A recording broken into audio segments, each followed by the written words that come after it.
कभी आपने सोचा है, अगर पूरी दुनिया आपको गलत समझे, अगर लोग आपके चेहरे को देखकर आपका मूल्य तय कर दें, अगर कोई आपकी बात सुनने से पहले ही आपका मजाक उड़ाने लगे, तो क्या आप टूट जाएंगे या फिर एक दिन पूरी दुनिया को गलत साबित कर देंगे? आज की कहानी किसी साधारण इंसान की नहीं, ये कहानी है एक ऐसे बालक की जिसका शरीर 8 जगह से टेढ़ा था, लेकिन जिसकी चेतना आकाश से भी ऊंची थी।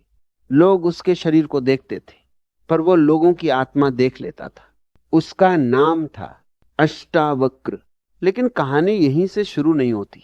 कहानी शुरू होती है उस समय से जब वह पैदा भी नहीं हुआ था, गर्भ में पल रहा था। एक असाधारण बालक, घना जंगल, दूर एक आश्रम। सुबह की पहली किरणें पेड़ों के पत्तों से होकर धरती पर उतर रही थीं। चारों ओर वेदों का उच्चारण गूंज रहा था। आश्रम में कई शिष्य बैठे थे। उनके बीच एक ऋषि अपने शिष्यों को वेद पढ़ा रहे थे। सब ध्यान से सुन रहे थे, लेकिन एक आवाज आई, गुरुदेव, ये मंत्र ठीक नहीं बोला गया। सभी शिष्य इधर उधर देखने लगे। किसने कहा, आश्रम में तो किसी ने मुंह तक नहीं खोला। फिर आवाज दोबारा आई। शब्द बदल गया है, अर्थ भी बदल गया है। अब ऋषि क्रोधित हो गए। उन्होंने चारों ओर देखा, कोई नहीं। तभी उनकी पत्नी मुस्कुराई। उन्होंने धीरे से अपना हाथ पेट पर रखा। ऋषि समझ गए, आवाज बाहर से नहीं, गर्भ के भीतर से आ रही थी। एक अजन्मा बालक वेदों की त्रुटि बता रहा था। यह साधारण घटना नहीं थी, लेकिन यही पहली भूल हो गई। ऋषि का अहंकार जाग गया। उन्होंने क्रोध में कहा, जिसे जन्म लेने से पहले ही अपने ज्ञान का घमंड है, उसका शरीर सीधा नहीं रहेगा। और कहते हैं वही शाप उस बालक के शरीर पर उतर आया। 8 स्थानों से उसका शरीर टेढ़ा हो गया। इसीलिए उसका नाम पड़ा अष्टावक्र। क्या वास्तव में वो शाप था? लोग कहते हैं उसे शाप मिला था, लेकिन क्या सचमुच? जरा सोचिए, अगर उस दिन उसका शरीर सीधा होता तो शायद दुनिया केवल उसका चेहरा देखती, लेकिन टेढ़ा शरीर देखकर दुनिया का असली चेहरा सामने आ गया। जो हंस रहे थे वे कौन थे? जो दया दिखा रहे थे वे कौन थे? जो घृणा कर रहे थे वे कौन थे? अष्टावक्र का शरीर टेढ़ा था, लेकिन उन लोगों का मन उससे भी ज्यादा टेढ़ा था। यही तो जीवन का पहला रहस्य है। भगवान अक्सर हमें ऐसी परिस्थितियां देते हैं जो हमारी नहीं, दूसरों की असलियत दिखाने के लिए होती है। बचपन, समय बीतता गया, बालक बड़ा होने लगा। बच्चे खेलते थे, लेकिन उसे साथ नहीं खिलाते थे। कोई उसकी चाल देखकर हंसता, कोई उसकी गर्दन, कोई उसकी कमर, कोई उसके हाथ। किसी ने कभी उसके मन को नहीं देखा। लेकिन अष्टावक्र हर अपमान पर केवल मुस्कुरा देता। एक दिन उसकी मां ने पूछा, बेटा तुझे बुरा नहीं लगता? अष्टावक्र ने मुस्कुराकर कहा, मां, जिसे अपने कपड़े से प्यार हो उसे कपड़ा फटने पर दुख होता है। जिसे अपने शरीर से प्यार हो उसे शरीर के बदलने पर दुख होता है। लेकिन जो खुद को शरीर मानता ही नहीं, उसे दुख किस बात का? मां कुछ देर तक उसे देखती रह गई। ये बच्चा बोलता कम था, लेकिन हर शब्द मन को हिला देता था। राजमहल की खबर। उसी समय राजा जनक के राज्य में विद्वानों की बड़ी सभा लगने वाली थी। देश विदेश से पंडित आ रहे थे। हर कोई अपने ज्ञान का प्रदर्शन करने वाला था। बहस होगी, शास्त्रार्थ होगा, जीतने वाले को सम्मान मिलेगा। पूरे राज्य में उसी चर्चा थी। किसी ने अष्टावक्र से कहा, तू वहां जाएगा? तेरा तो लोग चेहरा देखकर ही हंस देंगे। अष्टावक्र मुस्कुराया, अगर कोई मुझे देखकर हंसता है तो इसका अर्थ है उसे अभी तक खुद पर हंसना नहीं आया। यह सुनकर वह व्यक्ति चुप हो गया। पहली यात्रा। अगली सुबह सूरज उगने से पहले अष्टावक्र आश्रम से निकल पड़ा, लाठी हाथ में, धीमी चाल, टेढ़ा शरीर, लेकिन आंखों में ऐसी शांति जैसे पूरा आकाश उनमें उतर आया हो। रास्ते में लोग उसे देखते, कुछ हंसते, कुछ फुसफुसाते, कुछ बच्चे उसकी चाल की नकल करते, लेकिन उसके चेहरे पर कोई परिवर्तन नहीं। एक बूढ़े ने पूछा, बेटा तुझे गुस्सा नहीं आता? अष्टावक्र रुक गया, धीरे से बोला, जिस दिन मैं इनके ऊपर गुस्सा करूंगा उस दिन मैं भी इनके जैसा हो जाऊंगा। ये मेरे शरीर को देखकर निर्णय ले रहे हैं। अगर मैं इनके व्यवहार को देखकर निर्णय लेने लगूं तो फर्क क्या रह जाएगा?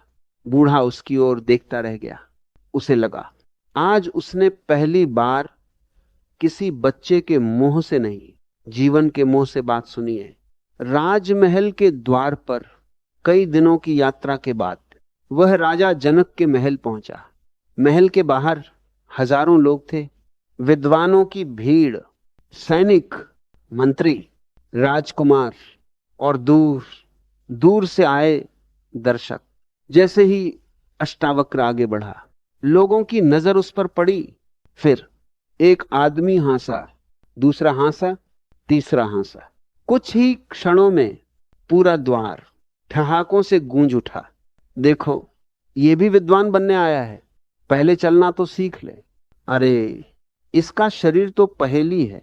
हंसी बढ़ती गई, लेकिन अचानक कुछ ऐसा हुआ जिसकी किसी ने कल्पना भी नहीं की थी। जो अकेला बालक सबके बीच खड़ा था, वो भी जोर जोर से हंसने लगा। इतना हंसा कि लोगों की हंसी धीरे धीरे रुक गई। अब सब उसे देखने लगे। एक मंत्री आगे आया। उसने पूछा, सब लोग तुम्हारे ऊपर हंस रहे थे, लेकिन तुम क्यों हंस रहे हो? अष्टावक्र ने गहरी सांस ली और कहा, मैं इसलिए हंस रहा हूं क्योंकि मुझे बताया गया था कि यहां विद्वानों की सभा है। राजा जनक और अष्टावक्र की पहली मुलाकात।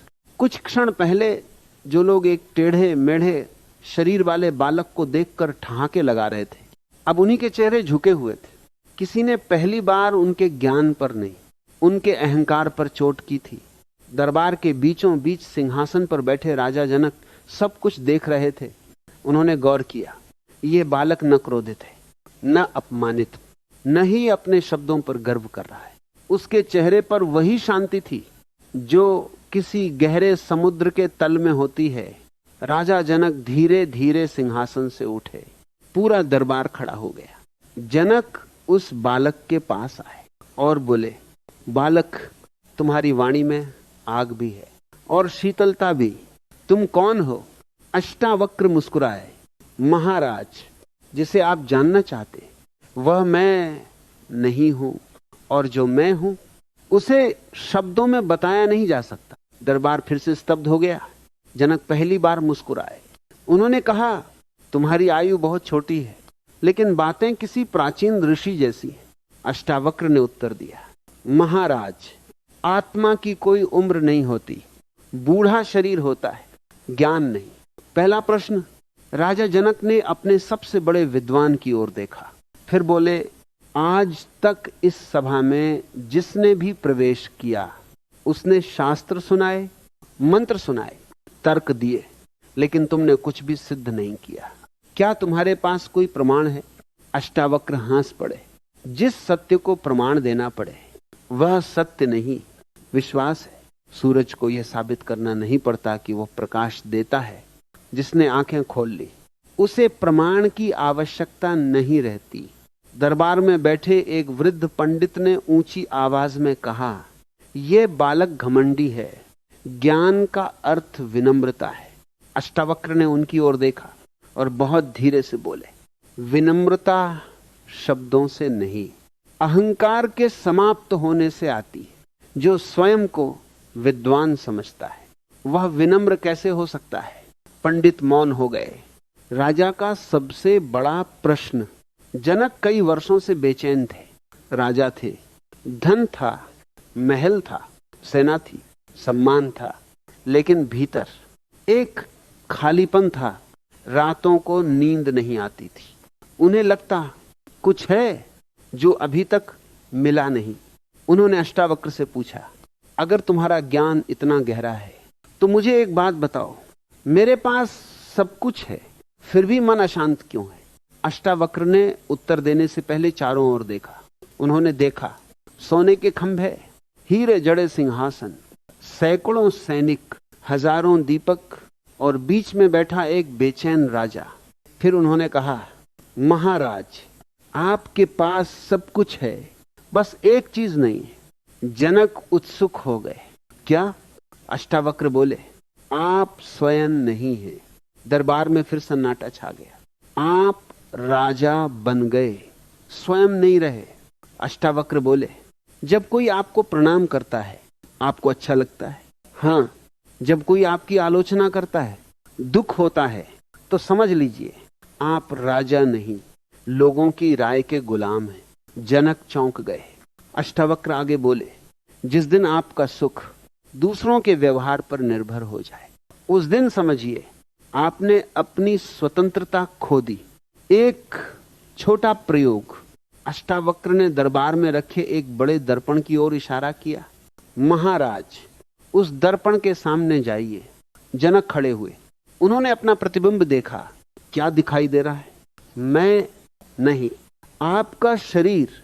अगर ये मुकुट उतार दें तो फिर भी मैं, अगर राजसी वस्त्र उतार दें फिर भी मैं, अगर बूढ़े हो जाएं फिर भी मैं, अगर शरीर भी समाप्त हो जाए तो जो ये कह रहा है कि मैं, वह कौन है? जनक पहली बार चुप हो गए। उनके पास उत्तर नहीं था। अष्टावक्र की मुस्कान। अष्टावक्र बोले, महाराज, जीवन भर लोग दर्पण में चेहरा देखते रहे, कभी देखने वाले को नहीं देखा। जो देख रहा है उसे पहचान लीजिए, बाकी सारे प्रश्न समाप्त हो जाएंगे। राजा जनक की आंखें नम होने लगी। उन्हें पहली बार महसूस हुआ, आज तक उन्होंने राज्य चलाया लेकिन स्वयं को कभी नहीं जाना।